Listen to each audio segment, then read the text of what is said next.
The problem didn't start with shouting or threats. It started with a clipboard, a smug smile, and an assumption that no one would dare question authority by the water's edge. It was a perfect afternoon at the lake. Clearsky.com, water, sunlight, glinting off the surface like broken glass. The property had been in my family for years. Long before the surrounding neighborhood expanded and wrapped itself around the shoreline, the lake wasn't just scenery, it was part of the deed, part of the land, private access, clearly marked, legally documented, and deliberately grandfathered in when the HOA was formed years later. That distinction mattered, and it was something the HOA never liked. Friends and family had gathered for a small weekend get-together, nothing loud, nothing disruptive. A few boats tied off at the private dock, kids laughing along the shoreline. Folding chairs under the trees, the kind of peaceful scene people imagine when they think of lakefront property. That peace lasted until she arrived. The HOA president, known throughout the neighborhood for her aggressive enforcement style, marched down the shared access path, with purpose, clipboard tucked under her arm, sunglasses perched like armor. Every step carried the confidence of someone who believed the rules bent around her. Friends and Stott, she didn't acknowledge the signs posted clearly at the dock. She didn't acknowledge the boundary markers placed along the shoreline. She went straight to the guests. From a distance, the body language was unmistakable. Rigid posture, sharp gestures. The kind of stance meant to intimidate rather than communicate.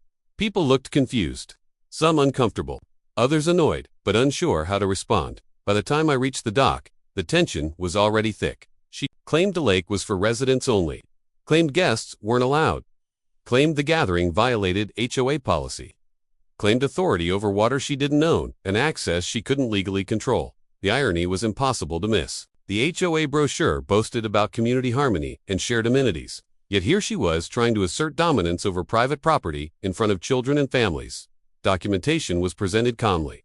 Deed excerpts, survey maps, HOA exclusion clauses. The lakefront parcel was not subject to guest restrictions. It never had been. The rules she referenced didn't apply here. She dismissed it all. The refusal wasn't based on misunderstanding. It was based on entitlement. The same entitlement that had driven countless minor disputes across the neighborhood. Trash cans, lawn height, parking. This was simply a bigger stage. She demanded the guests leave immediately.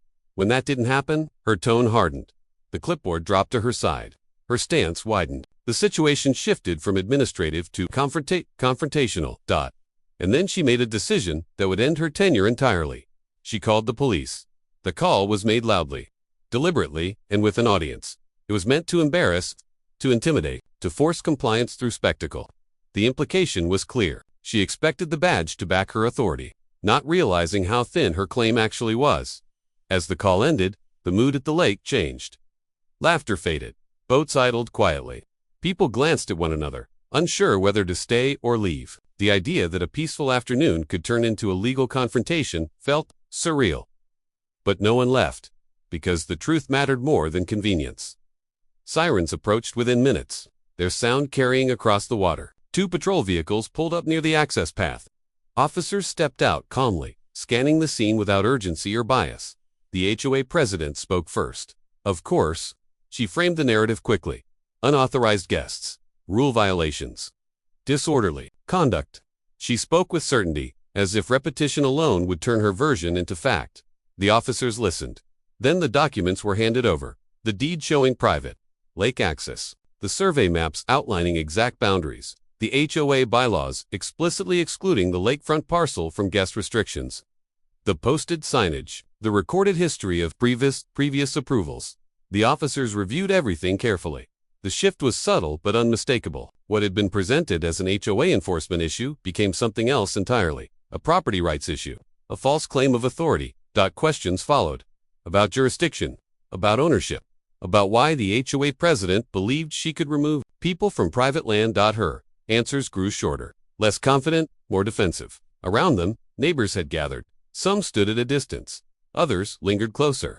Many recognized the pattern, the same overreach they'd experienced in smaller ways now playing out publicly. That the officers stepped aside to verify records through official channels. The wait felt longer than it was. The lake sat still, indifferent to the human conflict unfolding. Along its edge, when the officers returned, their expressions were neutral but firm. The guests were not violating any laws. The HOA had no authority over the lake access in question. The call itself, while not illegal, was based on incorrect assumptions. The HOA president's confidence collapsed in stages. First irritation, then disbelief, then visible frustration. But it didn't stop there. The officers asked about her repeated interference with private property, asked whether similar incidents had occurred, asked whether she had been warned previously about overstepping authority. Those questions landed harder than any accusation, because the answers already existed. This wasn't her first incident, not even close.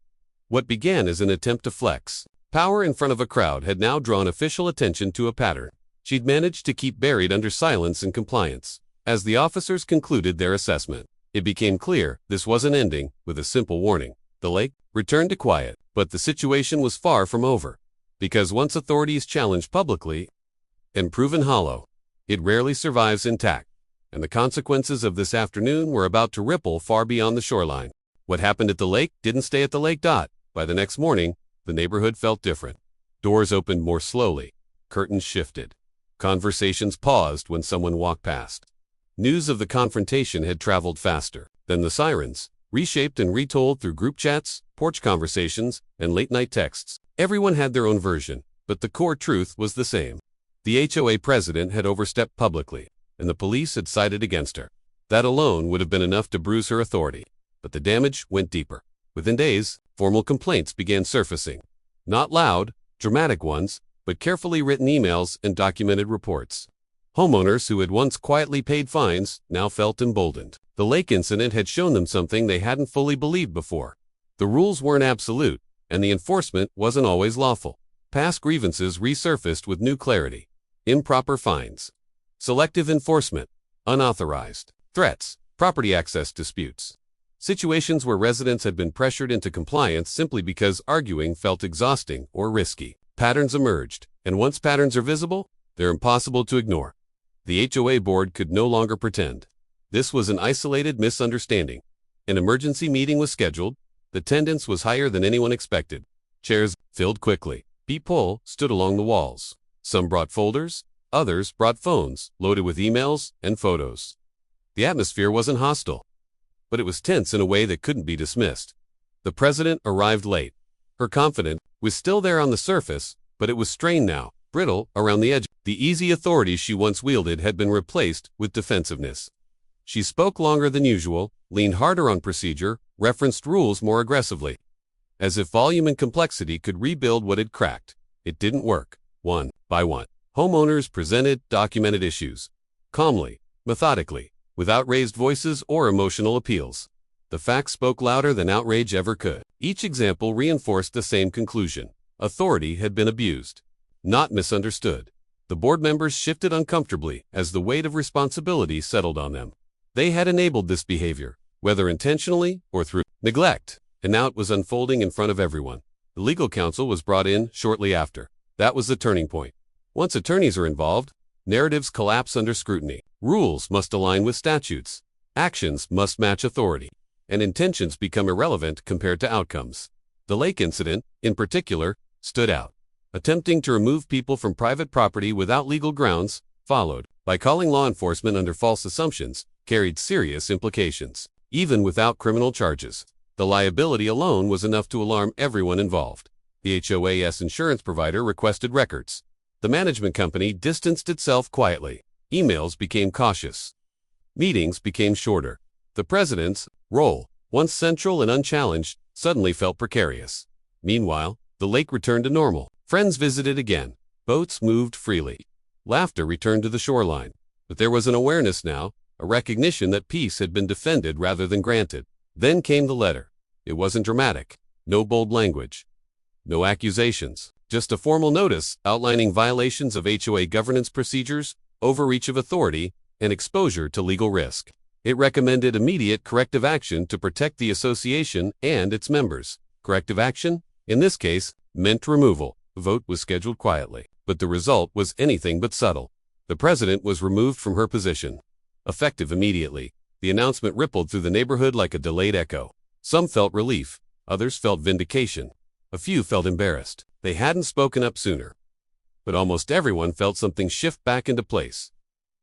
Power returned to where it belonged. That wasn't the end of it, though a review committee was formed to audit past fines and enforcement actions. Refunds were issued where rules had been misapplied. Warnings replaced penalties. Transparency replaced intimidation. The HOA began functioning like an association again, not a personal enforcement agency. As for the former president, her presence in the neighborhood changed. She avoided common areas, kept interactions brief.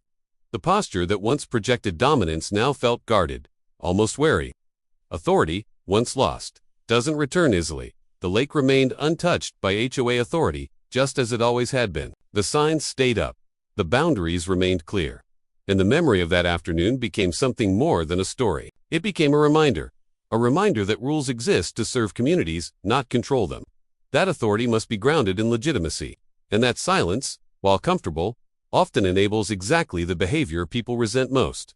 The lesson wasn't about winning an argument or embarrassing someone in power. It was about standing on documented truth and letting systems work the way they're supposed to. When challenged correctly, the guests never knew how close they'd come to being removed from a place they had every right to enjoy.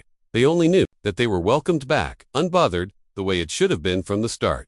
And the lake.com, and indifferent as ever, reflected the sky without a care for titles, clipboards, or imagined authority. Some boundaries are drawn on paper. Others are enforced by simply refusing to step back.